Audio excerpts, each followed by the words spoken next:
అంకిత, నేను చెప్పేది ఒకసారి వినమ్మా. మీ పిన్ని మమ్మల్ని దొంగలు అంది, అందుకే నేను కొట్టబోయాను. మధ్యలో నువ్వు అడ్డం వచ్చావు.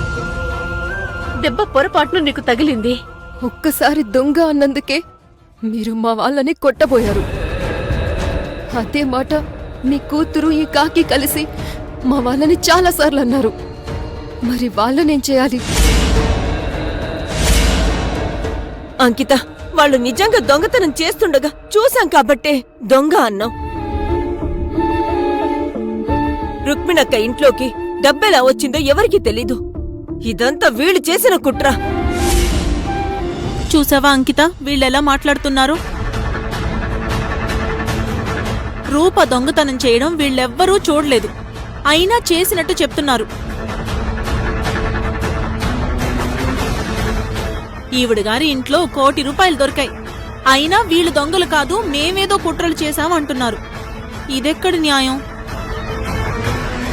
ఏ సరోజ, పరాయి వాళ్ల సొమ్ముకు ఆశపడే బుద్ధి నీది, మాది కాదు. అవునమ్మా, ఏ ఆశ లేకుండానే ఇంటి పని మనిషిగా చేరి ఇంటి కోడలైపోయింది నీ కూతురు. ఏ కూసరే? ఆగండి.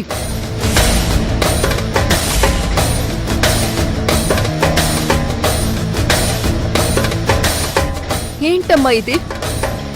ఈవిడ మాట్లాడితే మా వాళ్ళ మీద చెయ్యెత్తుతుంది. మొన్నటికి మొన్న అక్కని కొట్టింది, ఇప్పుడు పిన్నిని కొట్టబోతుంది. మా వాళ్ళు అంత లోకువుగా కనబడుతున్నారా? రుక్మిణి, నువ్వు కొంచెం ఆవేశం తగ్గించుకో. అది కాదు బోనమ్మా. సరోజా, మాట్లాడే ముందు ఆలోచించుకుని మాట్లాడు. కావేరి ఆస్తి కోసం ఈ ఇంటి కోడలు కాలేదు. తను ఇంటి కోడలు కావాలని నేను నా కొడుకు రుక్మిణి ఇంటి ముందు నిలబడ్డాం. అది కావేరి వ్యక్తిత్వం. భువనమ్మా, నేను తప్పే మాట్లాడాను. కావాలంటే దానికి కావేరీకి సారీ కూడా చెప్తాను. కాని వాళ్ళని ఒక్క మాట అంటే ఊరుకోని మీరు, వాళ్ళు మమ్మల్ని ఏమన్నా మాట్లాడరే? అవునమ్మా, వాళ్ళు పిన్నిని అక్కని నానా మాటలు అంటున్నా నువ్వెందుకు ఏమి అనడం లేదు? అమ్మా అంకిత, అమ్మకు అలాంటి పక్షపాతం ఏం లేదమ్మా. ఉంటే కాకాంటితో మీ పిన్నికి క్షమాపణ చెప్పించేది కాదు కదా. లేదు, ఇన్ని అవమానాలు భరిస్తూ మేమిక్కడ ఉండడం కరెక్ట్ కాదు.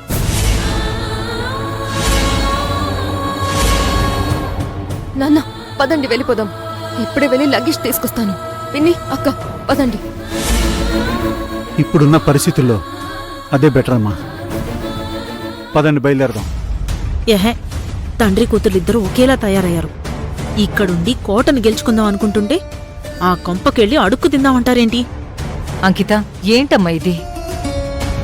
ప్రతిదానికి బయటికెళ్ళిపోతానంటావేంటి? నువ్వు నా కన్న కూతురువమ్మా, ఆ విషయం మర్చిపోకు. అవునమ్మా, కన్న కూతుర్నే. ఇక్కడ నాకు ప్రాణభయం ఉందని అందరూ చెప్తున్నా నువ్వు నమ్మవు. కన్న కూతుర్ని కదా. నా వల్ల చిన్న పొరపాటు జరిగి 10 లక్షలు పోయినప్పుడు వీళ్ళు నన్ను నానా మాటలన్నారు. అవి నీకు వినబడవు. కన్న కూతుర్ని కదా, భరించాలి. వీళ్ళంతా మా వాళ్ళని అవమానిస్తున్నారు, నన్ను మా వాళ్ళని కొడుతున్నారు, అయినా నువ్వేం మాట్లాడవు. కన్న కూతుర్ని కదా, సహించాలి. కన్న కూతురు మీద చూపించే ప్రేమ ఇదే కదమ్మా. అంకిత, అంకిత, నువ్వు చెప్పేదంతా కరెక్ట్ కాదు. మనం మన వాళ్లతో కలిసినప్పుడు వాళ్ళు ఎలాంటి వాళ్ళో మనకి తెలుస్తుంది. అత్తయ్యకి నేనెలాంటి దాన్నో తెలుసు, కానీ మీ వాళ్ళెలాంటి వాళ్ళో నీకు తెలీదు. ఈ ఆస్తి లేకపోతే నీతో ఇక్కడి దాకా వచ్చేవాళ్లే కాదు. భారం తగ్గిందని చేతులు దులుపుకునేవాళ్ళు. నన్ను భారమని ఎవరనుకుంటున్నారో నాకు తెలుస్తుందిలే కావేరి.